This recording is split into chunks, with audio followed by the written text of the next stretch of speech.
Mademoiselle est une exposition collective qui rassemble une nouvelle génération de femmes artistes internationales, explorant les enjeux et les paradoxes liés à la fémininité contemporaine à travers un large éventail de médiums et de sujets. Faisant référence à l'interdiction récente du titre Mademoiselle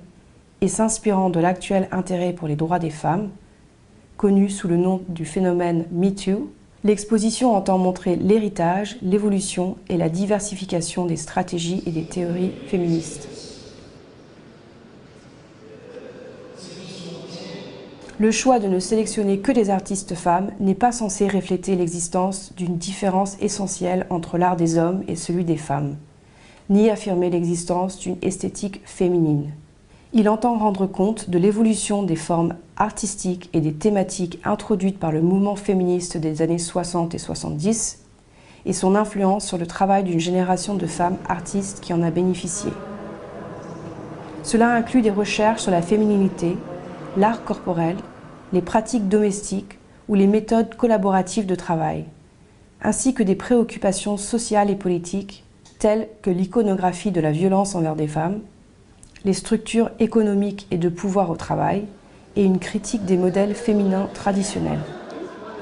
Dans ce cadre conceptuel, j'utilise le concept de paraféminisme, inventé par la théoricienne de l'art Amelia Jones.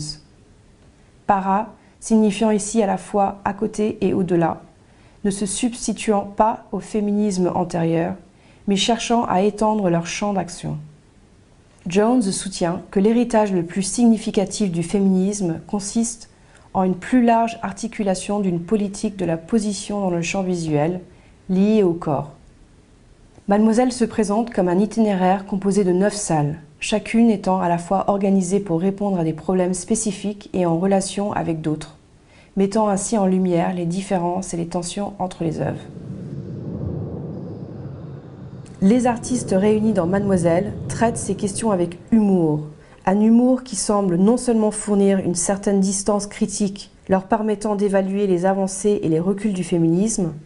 mais constitue également une stratégie pour élaborer de nouveaux potentiels du féminisme, pratiques comme théoriques.